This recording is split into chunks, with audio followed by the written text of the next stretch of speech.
The Littlest Christmas Elf. Alistair the elf was excited. Today he was leaving for the North Pole. The whole village of Elfin Corners had come to say goodbye. Even the mayor was there. This year Santa has sent for our merriest elf to join his workshop, the mayor said. We will miss Alistair's songs and stories, yet Santa needs the best. And our Alistair is the very special elf. But when Alistair arrived at the North Pole, he didn't feel special at all. He was the littlest elf there. He was so tiny that the head elf, McCafferty, couldn't find him a job. McCafferty gave Alistair a wagon to build, but Alistair was too small to hammer. He gave him a dollhouse to paint, but Alistair couldn't reach the roof. He gave him some bears to stuff, but that didn't work either. He's buried beneath them, said the elf in charge of the bears. McCafferty shook his head. Just 2 weeks until Christmas, and we still have so much work to do. We have to find you a job. Perhaps you can sweep. But even the broom was too big for Alistair, and the other elves began to laugh. Why, he's just a runt, said the one elf. He poked a friend and giggled. He's smaller than I am, said another, who stuck out his tongue. And absolutely useless, said the third. Santa should send him away. Alistair blinked his eyes quickly, so he wouldn't cry. I don't belong here, he thought. I'm so little, even Santa won't like me. Then he pushed through the crowd and ran from the room. But Santa won't send me away, said Alistair, because he will never see me. Alistair kept running until he found a perfect place to hide, down behind the woodpile in back of the reindeer pen. It was there that Alistair found a friend.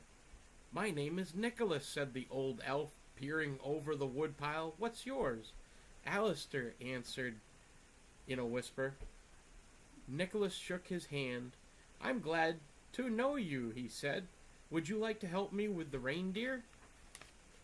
When Alistair nodded, Nicholas lifted him up to his shoulders, and the two of them chattered and sang while they fed and watered the reindeer.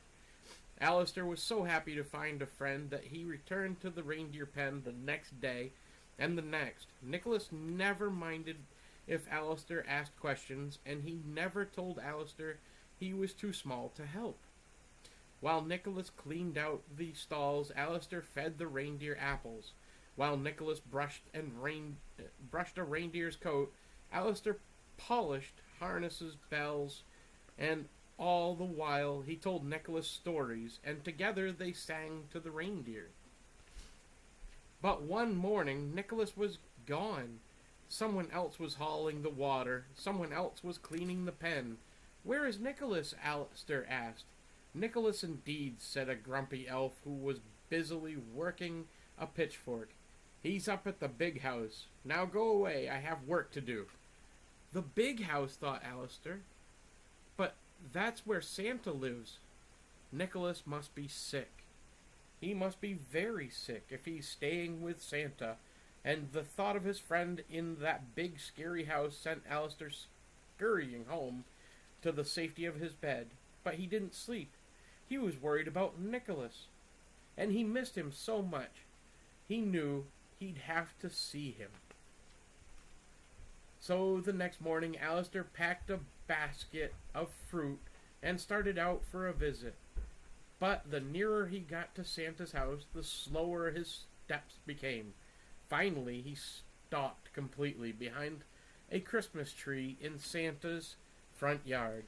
His heart was beating loudly. Suddenly, the door opened, and Alistair, more frightened than ever, dived beneath the pine tree. He heard footsteps, and he buried his head under his arms. The footsteps came closer. Alistair was afraid to breathe. He closed his eyes tightly and prayed that no one would see him. But someone jiggled his foot. Hey there, said a voice.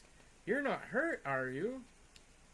Alistair let out a long, slow breath. He peeked out from under his arms. It was Nicholas! Alistair scurried out from under the tree and gave his friend a hug. Well, it's Alistair. I've missed you. And how are my reindeer? The week before Christmas is so busy, I don't have time to take care of them. Come inside and talk to me. And before Alistair could say a word, his friend had hoisted him to his shoulders and began walking toward the house. No, no, Alistair cried. I can't go in there. Put me down. And he wriggled and squirmed so much that the old elf did. Can't go in? Where? Nicholas asked. Alistair pointed towards the house. And why not, may I ask? Because Santa won't like me, and he'll send me home. Why would he do that? Said Nicholas. Because I'm little, and I can't do anything right, and... The old elf interrupted. Why, that's nonsense, he said. You're a big help to me. In fact, I have a special job just for you. A special job? Asked Alistair. For me? Exactly right, said Nicholas. You're coming with me this year when I make my deliveries. Deliveries? Said Alistair. The toys to the children on Christmas Eve, said Nicholas. You see, it's a long trip, and I get lonely. But you could come with me, Alistair. You're so small you'll fit in the sleigh. And you could tell me stories, and we could sing songs, just like we do in the reindeer pen. Alistair's mouth dropped open. His eyes got big and round. Then, you're Santa Claus? His friend bowed. Also known as St. Nicholas, Alistair began to back away. Then he stopped and grinned. But I'm not afraid of you. I'm glad, said the old elf. Will you come with me on Christmas Eve? Oh, yes, said Alistair. That's exactly what he did. And it was the best Christmas Eve Alistair or Santa ever had. Bye. Bye.